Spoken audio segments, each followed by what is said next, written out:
चौपाल रे सब बड़ा बडेरा, सब बड़ा बडेरा वो जी, सब लोग लगाया वो जी, ठाकरिया ने संगला वो जी।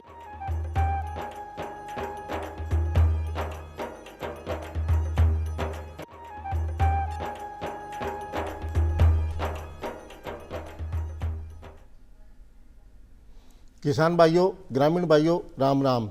किसान भाइयों, एक वक्त वो हो, एक ज़मानो वो हो जब आपा के काम करता कि नए तो अपने खेत की कोई तैयारी करता, नए कोई बीज की तैयारी करता।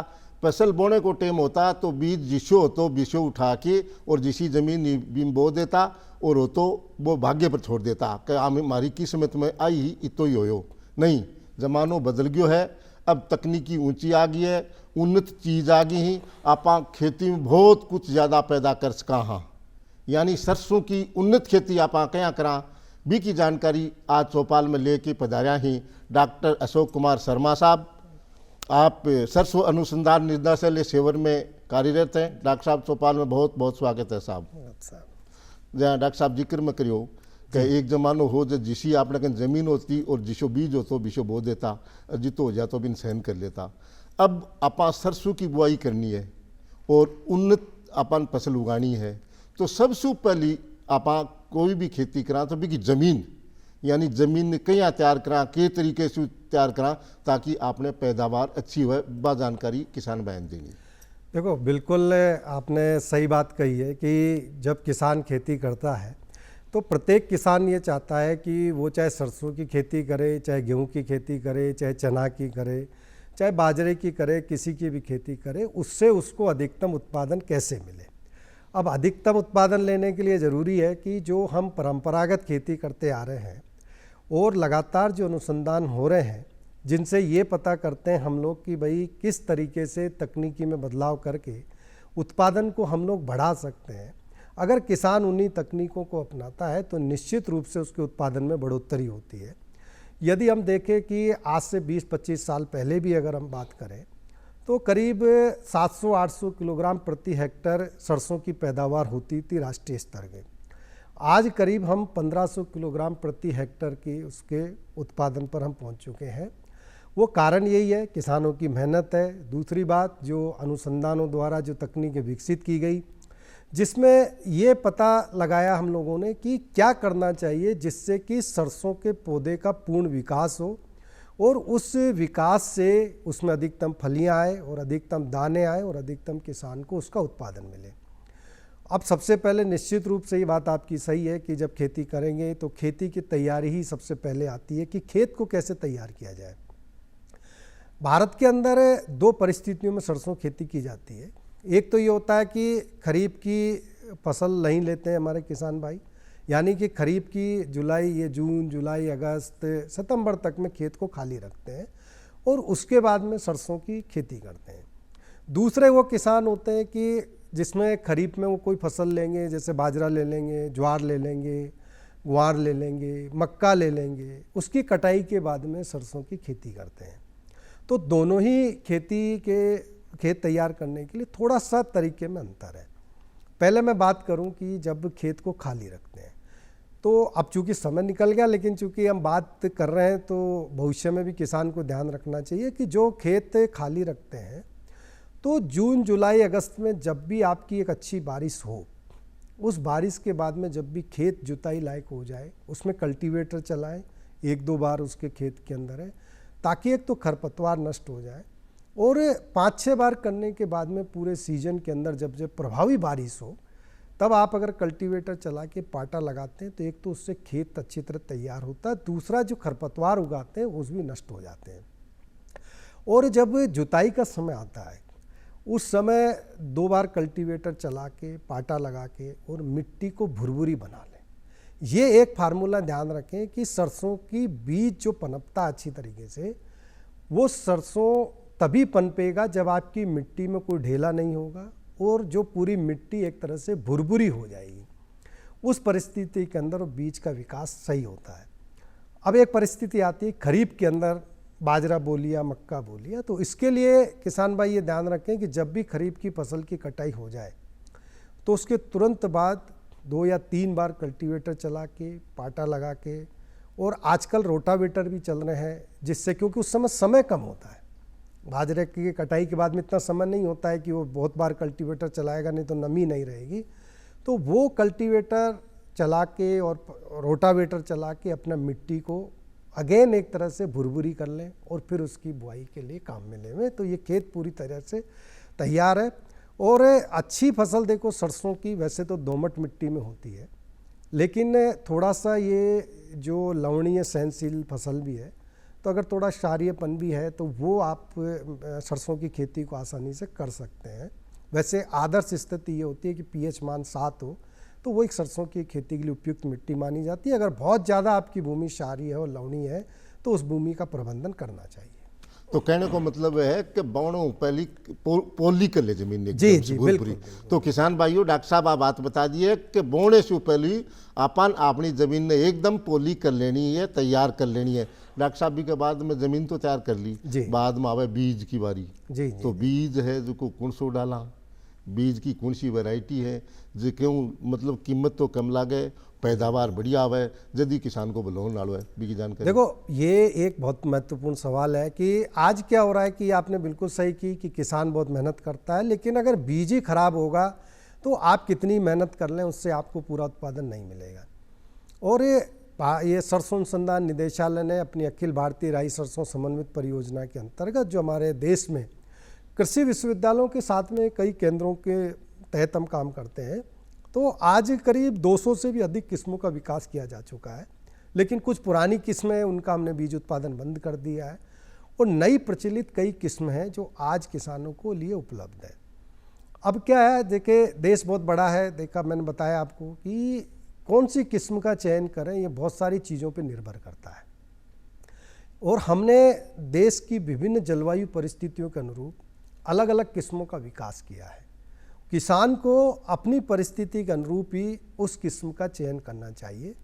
उदाहरण के लिए जैसे मैं आपको बताऊं कि एक समय आता है जिसमें हम ये बोलते हैं कि समय से बुआई और सिंचित अवस्था में बुआई, यानी जो किसान पानी लगाने में सक्षम है और अक्टूबर प्रथम सप्ताह से लेके 20-25 अक्टूबर तक अगर बुआई करने में सक्षम है, उनके यहाँ का तापमान इस स्थिति के अंदर है, खेत तैयार हो चुका है, तो उस समय से सिंचित अवस्था कहलाती है। वहाँ के लिए आज जो प्रचलन के अंदर बीज है, एक गिरिराज किस्म है, एक RH 749 किस्म है, RH 1925 एक किस्म है, ये एक प्रचलित किस्म है। एक हाइब्रिड किस्म भी हमारे संस्थान की NRC HB 506 किस्म है, वो भी है। और ये किस्म सरसों अनुसंधान केंद्र पर भी उपलब्ध है। साथ के साथ जो कृषि विज्ञान केंद्र हैं जिलों के, कहीं पर उनमें भी उपलब्ध है। जो बीज निगम है वहाँ पर भी इन कुछ किस्मों की उपलब्धता मिलती है और जो हमारे रिसर्च केंद्र हैं उन पर भी ये बीज मिलता है।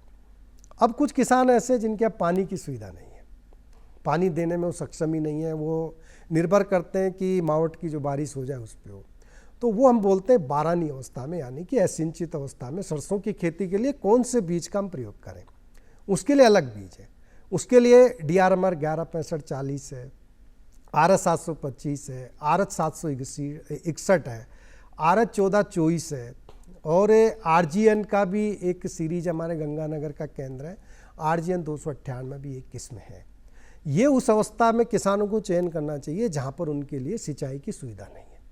अब ये तो मुख्य चीज़ हो गई। इसके बाद किसान, अब भाइयों आपने देखा होगा कई बार क्या होता है कि खरीफ की फसल की कटाई थोड़ी देर से हो जाती है, तो जब देरी से होती है तो देरी से बुआई के लिए उपयुक्त किस्में जो होती है, यानी कि उनकी बुआई आप नवंबर के प्रथम सप्ताह तक कर सकते हैं।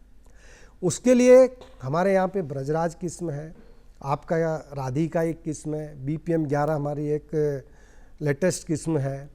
ये सब देरी से बुआई के लिए। पुरानी एक किस्म हमारी NRC HB 101 है, RGN 236 है। ये ऐसी किस्में हैं जो देरी से बुआई के लिए उपयुक्त है।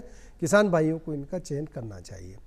जिन किसान भाइयों के यहाँ लवणीयता की समस्या है, क्षारीयता की समस्या है बहुत ज़्यादा, थोड़ा बहुत तो ये सहनशील करते हैं, उनके लिए CS 58 और CS 60 एक किस्म है। ये दोनों किस्में हमारे करनाल में एक केंद्र है, वहाँ पर ये किस्में उपलब्ध रहती है, वहाँ से हमारे किसान भाई ले सकते हैं।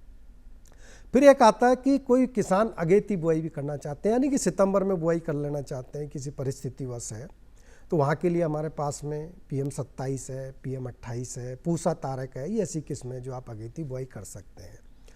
फिर हमारे वैज्ञानिकों ने अभी कुछ वर्षों में अनुसंधान किया और उसमें भी सफलता मिली है। क्वालिटी की किस्में आती है, गुणवत्ता वाली किस्मों को हम बोलते हैं, उनके अंदर हमने कई सीरीज की निकाली है। हमारा पूसा संस्थान है जिसमें PM32 है, PM33 है, PM34 है, PDZM 34 है, PDZM 36 है, 35 है, ये ऐसी किस्में जो गुणवत्ता वाली किस्में हैं।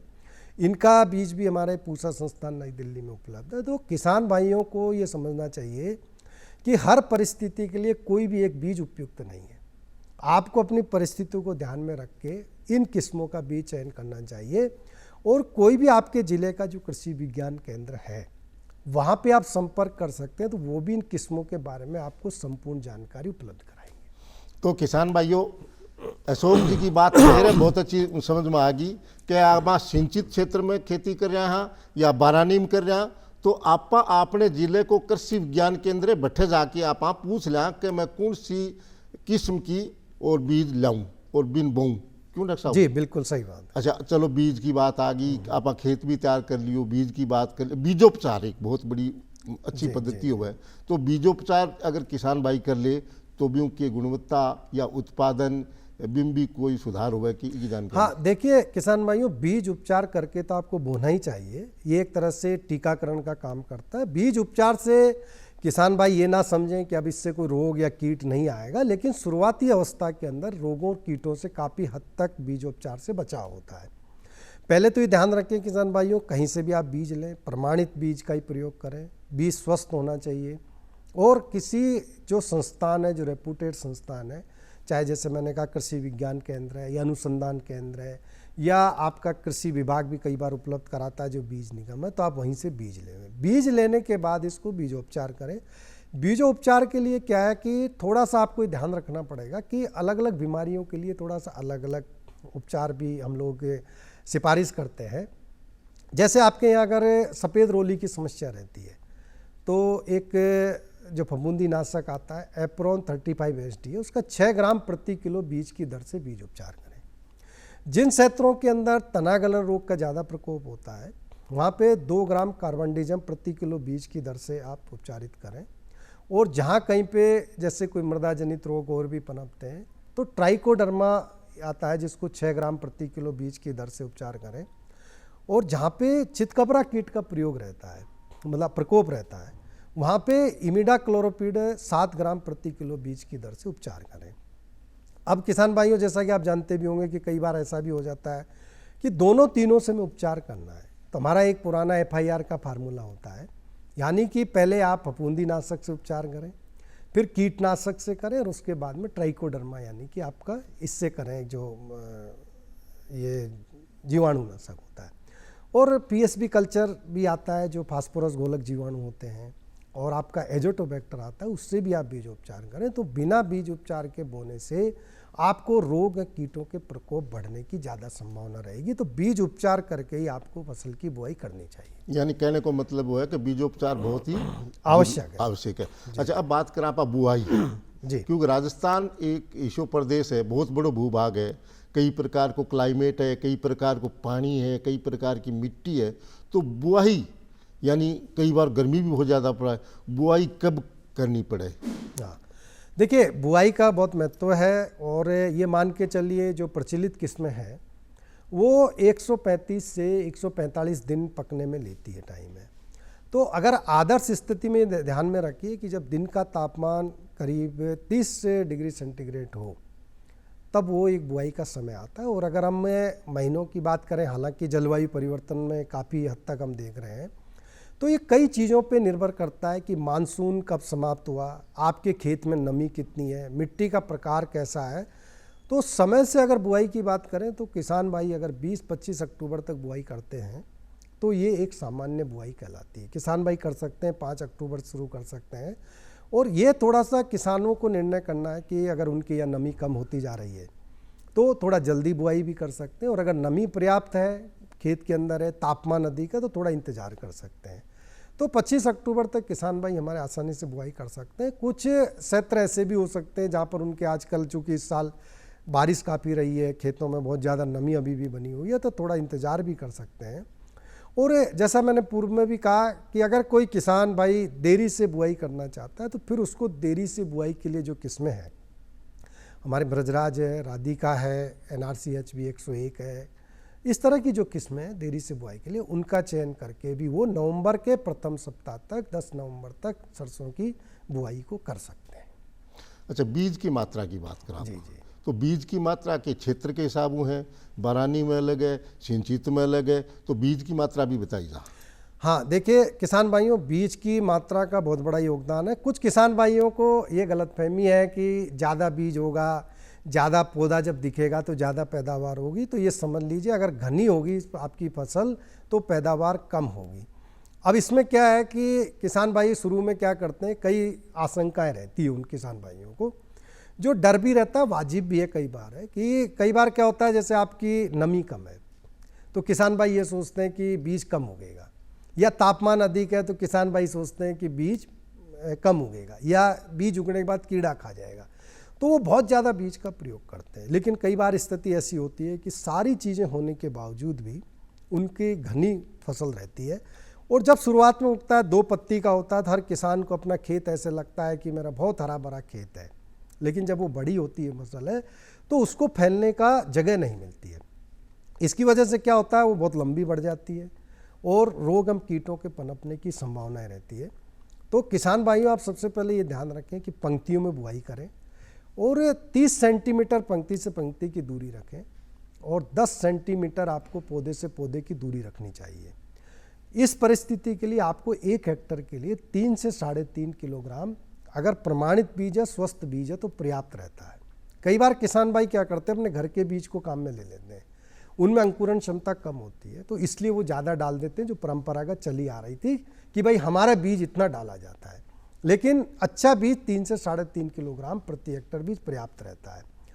जो आपने कहा कि जैसे कुछ असिंचित अवस्था यानी कि आपके उसमें नमी कम है या कहीं पे लवणीयता की समस्या है, क्षारीयता की समस्या है, तो वहाँ पर आप करीब 20 से 25% ज़्यादा बीज का प्रयोग कर सकते हैं। बाकी अधिक बीज का प्रयोग ना करें और ये मोटा मोटा ध्यान रखें कि 1 वर्ग मीटर के अंदर 30 पौधों से ज़्यादा ना हो। अब उस हिसाब से 3-3.5 किलोग्राम प्रति हेक्टर बीज पर्याप्त रहता है। और उसके बाद भी अगर ये घना हो जाता है, आप ज़्यादा रखते हैं, तो 20-25 दिन की अवस्था पे आप पौधों का बिरलीकरण करें, यानी कि घने पौधों की छटाई करें। और जैसे मैंने कहा 10 से 15 सेंटीमीटर तक आप पौधे से पौधे की दूरी रखें। तो ये खेत में एक आदर्श अनुपात होता है पौधों का, जो कि उत्पादन बढ़ाने में सहायक होता है। एक जब आप सरसों बो दी जी जी और बा उग्याई भी के 2-2 3-3 पत्ती आवे, जी जी पत्ती आने के बाद भी के पत्तियां के सफेद चकत्ता सा हुए, दब्बा सा हुए और वो पौधों मर जाए, तो इसी सूरत में किसान भाई के रहे कि पौधों जिंदो रहे। हाँ देखिए किसान भाइयों, ये कई बार आता है और ये तब आता है जब तापमान अधिक होता है। और ये स्थिति किसान भाई कई बार ये सोचते हैं कि पौधा सूख गया है, ये एक चितकबरा कीट का प्रकोप होता है। वो क्या करता है कि रात के अंदर ये इसका प्रकोप होता है, दिन में जब धूप निकलती है तो ज़मीन में ढेलों में छुप जाता है। तो जब किसान भाई जाते हैं तो जब 2 पत्ती की फसल होती है तो वो क्या करता है, 2 पत्ती के वहाँ से जो स्टेम से होता है उसका वो रस चूसता है तो सूख जाता है। सूख के जब किसान भाई सुबह खेत में जाते हैं तो पूरी की पूरी लाइन उसको गिरी हुई मिलती है और वो सोचते हैं कि क्या रोग लग गया। ये जनरली चितकबरा कीट का प्रकोप होता है। अगर आप अपने खेत के अंदर थोड़ा सा नीचे खोद के पौधे के आसपास देखेंगे तो वो कीट दिखाई दे जाएगा। अगर आपकी ऐसी परिस्थिति आती है और ये आपको लगता है कि तापमान अधिक है और आप बुआई कर रहे हैं तो आप भूमि उपचार भी कर सकते हैं। उसके लिए 25 किलोग्राम क्यूनाल फास्ट डस्ट आती है, उसको जो लास्ट जुताई है उस समय खेत में बिखेर के मिला दें तो उससे इस कीट के जो भी आपके अंडे होंगे, बच्चे होंगे, वो काफ़ी हद तक मर जाएंगे। और अगर उसके बाद भी आपकी गंभीर समस्या रहती है तो आप मेलाथियान 500 मिलीलीटर को जो अपना 500 लीटर पानी में मिलाकर प्रति हेक्टर इसका स्प्रे कर सकते हैं। उससे इस कीट की रोकथाम हो जाएगी और आपके ये पौधे बच जाएंगे। जी।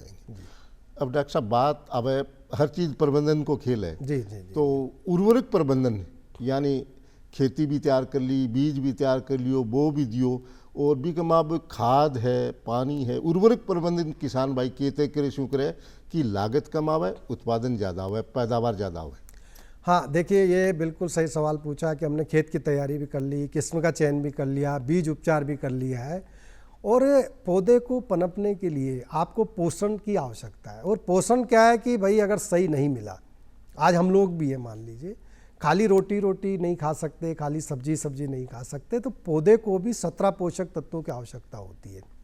कुछ पोषक तत्व ऐसे होते हैं, जैसे हम नाइट्रोजन की बात करें, फास्फोरस की बात करें, सल्फर की बात करें, पोटास की बात करें, तो इसकी थोड़ी मात्रा ज़्यादा आवश्यकता होती है। फिर कुछ सूक्ष्म पोषक तत्व आ जाते हैं, बोरान आ जाता है, जिंक आ जाता है, इनकी मात्रा थोड़ी सी कम आवश्यकता होती है। पहले क्या होता था, किसान भाइयों बहुत ज़्यादा लोग गोबर की खाद का प्रयोग करते रहते थे, तो ये जो सूक्ष्म पोषक तत्व होते तो मिलते रहते थे। अब आजकल रासायनिक उर्वरकों का लगातार प्रयोग होता रहा है, और उसमें भी यूरिया और डीएपी हमारे किसान भाई इसको डालते रहे।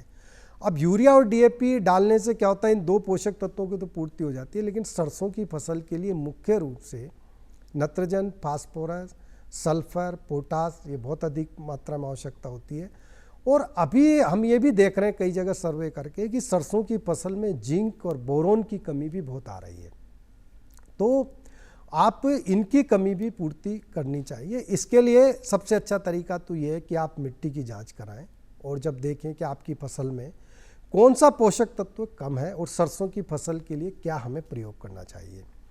अगर ये नहीं है तो कृषि विभाग की तरफ से भी हर जिले के लिए एक सिफारिशें की गई है मोटे मोटे रूप में। कृषि विज्ञान केंद्र द्वारा भी सिफारिश की गई है मोटे मोटे रूप में कि क्या करना चाहिए।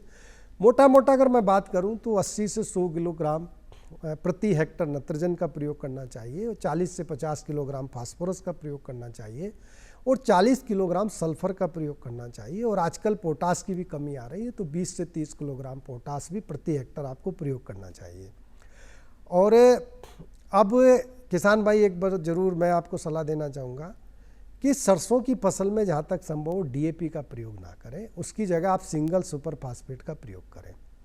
सिंगल सुपर फास्फेट में क्या है कि आपको फास्फोरस के साथ साथ सल्फर भी मिलता है, तो तिलहनी फसल है, सल्फर की मात्रा की अधिक आवश्यकता है, तो आपको सल्फर की पूर्ति भी हो जाती है, और जो नाइट्रोजन की पूर्ति है वो आप यूरिया की मात्रा बढ़ा के कर सकते हैं। अगर हम मोटा मोटा आकलन करें, अगर मैं राजस्थान की परिप्रेक्ष्य में बात करूं या पूरे और बड़े जहां पर मुख्य रूप से ये खेती की जाती है, तो 250 किलोग्राम आप सिंगल सुपर फास्फेट और 90 किलोग्राम यूरिया ये प्रति हेक्टर बुआई के समय प्रयोग कर लें, और 90 किलोग्राम यूरिया जब पहला पानी लगाएं उस समय प्रयोग करें, तो इससे आपके नाइट्रोजन, फास्फोरस और सल्फर की पूर्ति हो जाती है। अब अगर आप पोटास की कमी आती है तो म्यूरेट ऑफ पोटास से आप पोटास कमी कर सकते हैं। जिंक की कमी बहुत आ रही है, इससे क्या है पौधे का पूरा विकास नहीं हो पाता है, फलियां नहीं बनती है। बोरोन की कमी आ रही है, जिससे क्या होता है कि आगे ऊपर का जो टिप है वो सूख जाता है, फलियां नहीं बनती है ऊपर की साइड के अंदर है।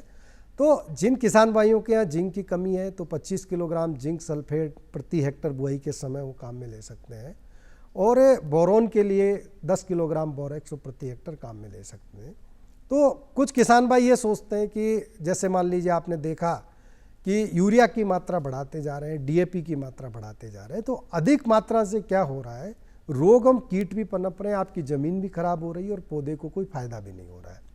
तो जब तक आप समेकित पोषक तत्व प्रबंधन नहीं करेंगे, आपके पौधे का पूर्ण विकास नहीं होगा, और जब अगर पूर्ण विकास नहीं होगा तो उसके उत्पादन भी विपरीत असर डालेगा। तो किसान भाइयों, डॉक्टर अशोक शर्मा जी बात बता दी है कि उर्वरक प्रबंधन अच्छे तरीके से करना है, न ज़्यादा और न कम, ताकि आपने उत्पादन बहुत अच्छे हो सके। डॉक्टर साहब बात आवे कि सिंचाई, जी, सिंचाई के तरीके से करें ताकि उत्पादन अच्छा आवे। देखो किसान भाइयों, सिंचाई से पहले एक बिंदु मैं कहना चाहूँगा किसान भाइयों को कि 20-25 दिन पे एक बार विरलीकरण पे जरूर ध्यान दें, उससे बहुत ज़्यादा उत्पादन में बढ़ोतरी होगी। जैसा मैंने कहा कि सरसों के पौधे को अगर पर्याप्त स्थान मिलेगा, और आप वैसे भी समझ सकते हैं किसान भाइयों कि जैसे जैसे नई नई किस्में आ रही है उनमें उत्पादन क्षमता बहुत अधिक है, और उत्पादन क्षमता अधिक होने से क्या होता है, उनमें शाखाएँ अधिक निकल रही है, फलियाँ अधिक बन रही है, तभी तो उत्पादन बढ़ रहा है। अब आज से 25 साल पहले जितना हम पौधे रखते थे उतने ही आज रख रहे हैं। तो आज जब भी बुआई करें ध्यान रखें 20-25 दिन बाद में घने पौधे की छटाई कर दें और निराई गुड़ाई जरूर करें। आजकल पहले तो खुरपी से करते थे, आजकल निराई गुड़ाई के लिए आपने देखा होगा व्हील हो भी आने लग गए, उससे आसानी से निराई गुड़ाई हो जाती है। तो ये 25-30 दिन के ऊपर निराई गुड़ाई करें। फिर जब पानी की बात आती है तो पानी भी निर्भर करता है कि आपकी बुआई के समय कितनी नमी थी। अगर बुआई के आपने पलेवा करके दिया है तो हो सकता है कि 40-45 दिन पे आपको पानी लगाना पड़े। अगर पहले थोड़ा सूखा था, नमी कम होती जा रही है, तो 35 दिन पे पानी लगाना पड़े। मोटा मोटा इसका आकलन ये है कि जब आपकी कलियां बनने लगे, फूल आने की शुरुआत हो, ये करीब 35-40 दिन में अवस्था आ जाती है, तब आप पहली सिंचाई करें। और दूसरी सिंचाई 60 से 65 दिन पे, जब उसमें फली बनने की शुरुआत होती है। 2 अवस्था ऐसी होती है जब पौधे में एक परिवर्तन आता है कि आज वो अब फूल की अवस्था में जा रहा है तो उस समय पानी चाहिए। दूसरा, वो जब आपका फली बन रही है तो उसकी अवस्था बदल रही है, उसको तब पानी चाहिए। लेकिन इसमें भी ये ध्यान रखें किसान भाइयों कि जहाँ मिट्टी थोड़ी भारी है, काली है, वहाँ पे 2 पानी की आवश्यकता नहीं है, 1 पानी से ही आपका काम चल जाएगा। और उस पानी को आप 40-45 दिन पे दे सकते हैं, क्योंकि बाद में आपने देखा होगा कि बहुत सर्दी होती है, ओस पड़ती रहती है, तो उससे ही पूर्ति हो जाती है। लेकिन जहाँ पर रेतीली मिट्टी है वहाँ पर आपको 1 पानी 2 पानी की आवश्यकता है। डॉक्टर साहब, आप चौपाल में पधारा और सरसों की उन्नत खेती की बहुत अच्छी जानकारी दी। आज आप लोग चौपाल को अठे टाइम खत्म हुआ है, चला राम राम सा। राम राम के साथ भाई।